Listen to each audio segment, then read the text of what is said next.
E vamos agora à entrevista do dia com Maria Lídia Flandoli. Em nota oficial, a Associação Médica Brasileira e também a Associação Paulista de Medicina apoiaram irrestritamente a resolução do Conselho Regional de Medicina de São Paulo de instituir a obrigatoriedade do exame do CREMESP para avaliar a formação de médicos recém-graduados. Para falar sobre a real necessidade de apurar a competência de médicos recém-saídos das faculdades de medicina, hoje nós recebemos o médico cardiologista Braulio Luna Filho, que é conselheiro e primeiro secretário do Conselho Regional de Medicina de São Paulo. Doutor Braulio, obrigado por estar aqui. Já existe um exame que não é obrigatório, é facultativo, do Conselho Regional de São Paulo de Medicina. Por que é que agora os médicos, as associações subscrevendo, resolveram que os alunos têm que passar por um tipo de exame de ordem?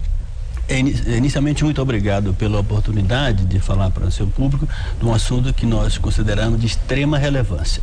As associações médicas estão mudando de opinião, porque no início elas eram contra, por causa das evidências, que são acachapantes.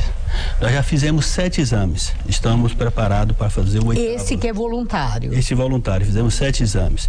E os resultados são constantes. E eu poderia até dizer que é uma evidência cada vez mais clara de deterioração da formação dos médicos no estado de São Paulo. Vocês dão o quê? Uma nota? Nós classificamos as escolas e o aluno recebe a prova, o número de escola que ele acertou.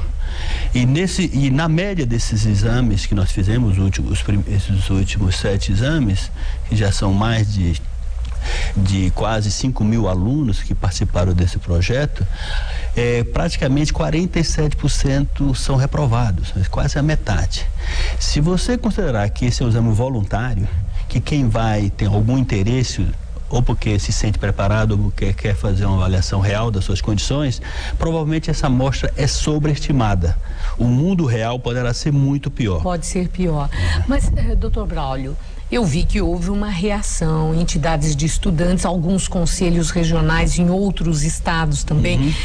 Vocês têm respaldo legal, como a OAB tem, para instituir um exame obrigatório como esse? Então, nós temos respaldo legal para exigir que ele faça a prova, como um documento que deve ser apresentado ao Conselho, como a carteira de identidade, certificado da conclusão. Quer dizer, para receber a carteira, para exercer a profissão, ele deve fazer esse exame. Nós não temos respaldo legal inequívoco para reprovar, para não dar carteira para eles. Então, não obstante ele não estar preparado, não conseguir a nota mínima necessária para passar nessa prova, que é uma prova de nível básico, avalia somente o conhecimento inequívoco que um recém-formado deve ter, não exige nenhuma complexidade.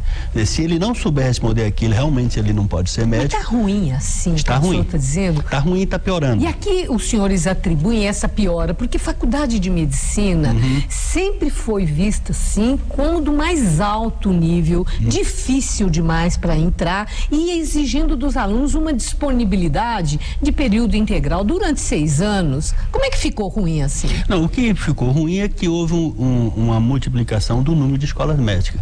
Você tem ideia que há 20 anos atrás nós tínhamos cerca de 75 escolas médicas. Hoje nós temos, na última vez que eu entrei, porque cada dia muda esse número, 192 escolas médicas. Nós não temos pessoas preparadas para orientar. Não existem hospitais de ensino no Brasil. Para residência médica? Não, para treinar o recém-formado, o aluno, durante o curso. Não estou nem discutindo a residência médica. Então, ou seja, as condições da maioria das escolas médicas, eu digo sem nenhum pejo de estar errando, que praticamente 2/3 delas não tem condições adequadas de ensinar. E quem libera? É o MEC? É o MEC. E como é que o MEC libera escolas sem esse mínimo de condição de preparar profissionais que vão lidar com a vida das pessoas? Então, o MEC tem oscilado de posições. Tem momentos que ele se preocupa com a situação, como aconteceu recentemente, e tem momento que ele libera em função de pressões políticas. Qualquer deputado federal, ou governador influente, ele consegue abrir a escola onde ele quiser. Você tem escolas em locais que não tem nem doente para propiciar treinamento. Escolas em locais que não existem hospitais de ensino. Você vai no interior de alguns estados brasileiros, é um absurdo que tem escolas médicas. Mas eu observo que essa decisão das associações médicas criarem a obrigatoriedade desse exame de competência para os recém-formados tem, assim, um cunho político de crítica dura, e o senhor está verbalizando aí, a ação do Ministério da Educação, né, do MEC, em liberar escolas desqualificadas. Os senhores agem diretamente em relação ao ministro da Educação? Os senhores vão ao MEC, estão cobrando? Há muito tempo que nós temos feito esse tipo de pronunciamento. Logo que nós começamos essa avaliação, foi em 2005, né? Nós comunicamos o resultado ao MEC, entramos em contato. Eu mesmo participei de uma comissão de especialistas, coordenada pelo professor Ademir Jatene, que avaliou várias escolas. Inclusive, propusemos redução de número de alunos naquelas escolas para adequar a realidade que nós encontramos. Muito bem. Agora, com o novo ministro, isso tudo foi por água abaixo. Ou seja, ignorou completamente novo ministro, isso. Quer dizer, depois que saiu o Fernando Haddad, entrou o ministro Aloysio Mercadante. Exatamente. Com o ministro atual, ele nem nos recebeu como comissão, né? E simplesmente ignorou um trabalho que tinha pelo menos 3 anos de coisa séria, bem feita. Então, lógico que nós estamos em oposição ao governo nesse momento, nesse particular, porque o governo joga a culpa da falta de assistência médica à população na falta de médico, como se os médicos fossem responsáveis pela população. E vem com números mágicos de que nós temos que ter 2,5 médicos por cada 1.000 habitantes, achando que formando mais médicos você vai resolver o problema.